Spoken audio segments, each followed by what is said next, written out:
నమస్తే, welcome to our channel. ప్రముఖ ఆధ్యాత్మికవేత్త, ఆస్ట్రాలజర్ ఫణిభాస్కర్ శర్మ గారు ఉన్నారు. వారితో మాట్లాడదాం. నమస్తే గురుగారు. నమస్కారం.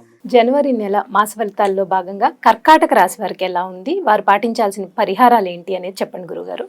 అలాగే అమ్మ, మనం ఇప్పుడు కర్కాటక రాశికి వచ్చాం. ముఖ్యంగా దీనిలో ఏ నక్షత్రాలు ఉంటాయి వారి పాదాల గురించి తెలుసుకునే పునర్వసు 3 మనకి మిథున రాశిలో అయిపోయింది. పునర్వసు 4వ పాదం అనేది కర్కాటకానికి వస్తుంది.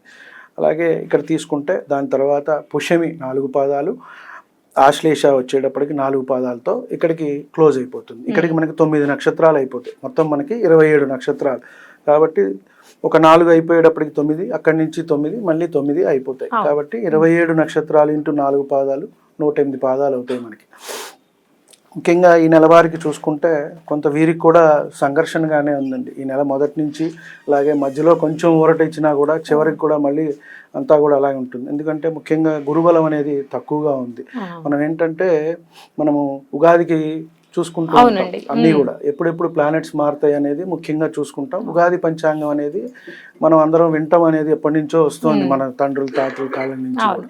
కాబట్టి ముఖ్యంగా ఏంటంటే ఎవరికైనా గురుబలం అనేది ఉండాలండి. ఉంటే వారు చేసే పనులు అనేవి సక్రమంగా సాగుతాయి, ముందుకు వెళ్తాయి. మధ్యలో ఏమన్నా ఆబ్స్టికల్స్ ఏమైనా వచ్చినా ఇబ్బందులు అవి తొలగిపోవడానికి అవకాశం ఉంటుంది. ముఖ్యంగా వాళ్ళకి పూర్వపుణ్యం కూడా ఉండాలి. ఎవరికైనా సరే, నాకైనా మీకైనా ఈ సమాజంలో ఎవరికైనా సరే ఏంటంటే పూర్వపుణ్యం అనేది ఉంటే ఈ జీవితం మంచిగా సాగుతుంది. మనం చూస్తూ ఉంటాం, కొంతమంది చూడండి మంచిగా వారి జీవితం సాగుతూ ఉంటుంది, అసలు ఇబ్బందులే రావనుకుంటాం. స్నేహితుల్లో మన చుట్టాల్లో కూడా ఉంటూ ఉంటాయి. అరే ఏంటివి ఎప్పుడు చూసినా అలా ఉన్నా మనకు వచ్చిన ఇబ్బందులు కూడా రావట్లేదు అనుకుంటాం. అదండి వారు చేసుకున్న పూర్వపుణ్యమేనండి. వారు ఆ పూర్వ జన్మలో వారికి పుణ్యం ఉంటే ఈ జన్మలో వారు అనుభవిస్తారు. పూర్వజన్మ పాప పుణ్య ఫలితమే మనం ఈ జన్మలో అనుభవించేది, అది మంచి అయినా చెడైనా. కాబట్టి అది తగ్గించుకోవడానికే ఇప్పుడు మనం ఈ పరిహారాలు చెప్పేది. ఏదైనా జపం చేసుకోండి అమ్మా, ఏదైనా నామం చేసుకోండి. ఇది కలియుగం కాబట్టి మనం ఎంత నామం చేసుకుంటే అంత మంచిది. మీ ఇష్టదైవం ఎవరైనా కృష్ణుడిని పూజించుకోండి, శివుణ్ణి పూజించుకోండి, ఎవరినైనా సరే పూజించుకోవచ్చు. సో అలా ఈ నెలవారి ఈ కర్కాటక రాశి వారికి వచ్చేటప్పటికి జనవరిలో కాస్త వీరికి ఇబ్బందిగానే ఉంది. ఆరోగ్య సమస్యలు, ముఖ్యంగా ఊపిరితిత్తులకి సంబంధించిన సమస్యలు అయితే వచ్చేందుకు అవకాశం ఎక్కువగా ఉంది. కాబట్టి కొంత జాగ్రత్తగా ఉండటం మంచిది. ఆరోగ్యపరమైన సమస్యలు, చికాకులు, ఖర్చులు కూడా ఉంటాయి. కాబట్టి కాస్త ముందుగా చూపించుకోవటం డాక్టర్కి అనేది కూడా ఎంతైనా సరే మంచిదని మనం చెప్పదగ్గ సూచన. అలాగే ఉద్యోగాల్లో కూడా వీరికి కొంత చిరాగ్గా ఉంటుంది. పై వాళ్ళు ఇబ్బంది పెడుతూ ఉంటారు, కింద వాళ్ళు ఏమో మన మాట వినరు. అంటే ఇప్పుడు అందరి సహకారంతో ముందుకు వెళ్తాం కదండి. ఇప్పుడు మనకు ఒక వర్క్ అప్ చెప్పారు, మనం చేయాల్సింది చేస్తాము, కొంత కింద వాళ్ళ నుంచి పక్క వాళ్ళ నుంచి వర్క్ తీసుకొని at the end of the day మనం వాళ్ళకి అప్పు చెప్తాం. సో ఆ సహకారం కూడా వీరికి కొంత తక్కువగా ఉంటుంది. కాబట్టి కొంత జాగ్రత్త అవసరం. ఇటు వచ్చి ఏంటంటే ఇంట్లో వాళ్ళతో కొంచెం పర్వాలేదు, అంటే భార్య అయితే భర్తతో, భర్త అయితే భార్యతో కాస్త ప్రశాంతత ఉంటుంది. కాబట్టి ఆ ఇంట్లో వాళ్ళతో వీళ్ళకి కొంచెం మనశ్శాంతి అనేది వస్తూ ఉంటుంది. ముఖ్యంగా చూసుకున్నట్టయితే ఈ నెలంతా కూడా వీరికి కొంచెం ఒకంత ఇబ్బందిగానే అని మనం చెప్పవచ్చు. కాబట్టి జాగ్రత్తగా ఉండటం అనేది అన్ని విషయాల్లో మంచిది. ఎవరికి కూడా అప్పులు అవి ఇవ్వటం కూడా అనేది మంచిది కాదు. ఏదైనా ఉంటే మనం ఏదైనా ఇంట్లో పెట్టుకోవటం, లేదా బంగారము, స్థలము ఇట్లాంటివి కొనుక్కోవటం మంచిది. కానీ అనవసరంగా పోయి ఎవరైనా అడిగారు కదా అని, ఒకవేళ అడిగారు మనకి స్నేహితులు, లేదు అన్నదమ్ములే మంచి వాళ్ళే కష్టాల్లో ఉన్నారు, 10 అడిగితే ₹1 ఇచ్చి వాళ్ళకి దండం పెట్టడం అనేది మంచిది. కానీ అనవసరంగా ఇస్తే కనుక వీరికి డబ్బులు అనేవి తిరిగి రావు.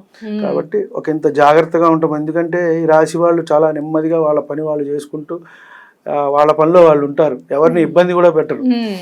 అంత కర్కాటక రాశి వాళ్ళు సౌమ్యంగా అలా వెళ్తూ ఉంటారు చెప్పొచ్చు. అంటే వాళ్ళ పని వాళ్ళు చేసుకుని అందరినీ పలకరిస్తారు. ఇప్పుడు మీరు ఉదాహరణకి మీ ఆఫీస్లో పనిచేస్తుంటే అందరినీ పలకరిస్తారు, నా ఆఫీస్లో పనిచేస్తుంటే అందరినీ వీరు కూడా అందరూ వీరి దగ్గరికి వచ్చి పలకరిస్తారు, అందరితో కలుపుగోలుగా ఉంటారు. ముఖం కూడా చాలా బాగుంటుంది కాబట్టి నవ్వుతూ ఉంటారు ఎప్పుడు కూడా. కాబట్టి వీరికి కొంత ఈ జాగ్రత్త అవసరం. అలాగే పరిహారం దగ్గరికి వచ్చేప్పటికి కాస్త శివుడికి అభిషేకం చేయించుకోవటం అనేది ఈ నెల మొత్తం కూడా మంచిది. మనకి ఏ గుళ్ళో అయినా మనకి నెల వరకు కూడా మొత్తం కడతారు, మాసానికి కూడా కట్టించుకుంటారు. కాబట్టి ఆ నెల మొత్తం కూడా అభిషేకం. లేదు కుదరని పక్షంలో కొంచెం ఖర్చు ఎక్కువ అవుతుంది అనుకుంటే మాస శివరాత్రి రోజన్నా చేయించుకోవటం అనేది మంచిది. అమావాస్య ముందు మనకి వస్తుంది, త్రయోదశి బై చతుర్దశి, దాన్ని మాస శివరాత్రి అంటాం. కాబట్టి దాన్ని మనం చేసుకోవటం మంచిది. అలాగే కాస్త కిలోంబావు బియ్యాన్ని దానంగా ఇచ్చుకోవటం అనేది మంచిది. ఈ రాశి వారు వాళ్ళు మామూలుగా అయినా సరే కర్కాటక రాశి వాళ్ళు ముత్యాన్ని ధరించడం అనేది మంచిదమ్మ. కాస్త మనసు ప్రశాంతతగా ఉంటుంది. ఎందుకంటే చంచలంగా ఉంటారు వీళ్ళు.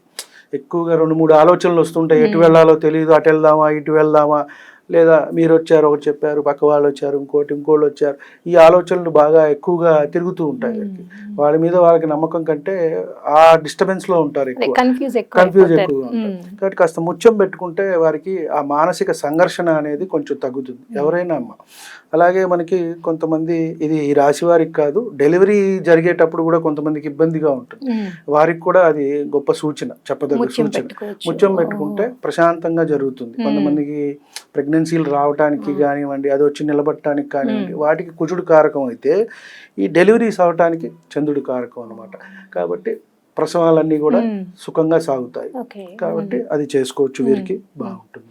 ఇక కర్కాటక రాశి వారు ఏ దేవీ దేవత దర్శనం చేసుకోవాలంటే? వీళ్ళు శివాలయాలకు వెళ్ళటం మంచిది. సోమవారం కానివ్వండి, శనివారం కానివ్వండి వెళ్ళొచ్చు. ముఖ్యంగా మనం ఇందాక అనుకున్నట్టు మహాశివరాత్రికి వెళ్ళి దర్శించుకోవటం. కుదరని పక్షంలో వాళ్ళ పనులు, ఇవాళంతా బిజీ, అందరూ చదువులో ఉద్యోగమో ఏదో పనిలో ఉన్నారు కాబట్టి చక్కగా వాళ్ళు కుదిరితే సోమవారం లేదా శనివారం ఒక రోజు వెళ్ళి అభిషేకం చేయించుకోవటం అనేది మంచిది. నిత్యం ఏ స్తోత్రాలు పఠిస్తే మంచిది? మీరు నవగ్రహ స్తోత్రం చదువుకుంటే మంచిదేమ్మా. నవగ్రహాలన్నిటికీ కలిపి స్తోత్రం చదువుకుంటే మనకి మంచిది. అంటే రవికి ఒకటి జపాకుసుమ సంకాశం అని అట్లా మొదలవుతుంది. ఇట్లా కేతు వరకు ఉంటాయి. ఇవి నిత్యం చదువుకుంటే మంచిది. అలాగే ముఖ్యంగా వారికి నడిచే దశను బట్టి కూడా వాళ్ళు చేసుకుంటూ ఉంటే కనుక సరిపోతుంది. ఇక్కడ చంద్రుడు మనం రాశికి చేసుకుంటే సరిపోతుంది కాబట్టి చంద్రుడు ఒకటి చదువుకున్నా కూడా పర్వాలేదు, బాగుంటుంది.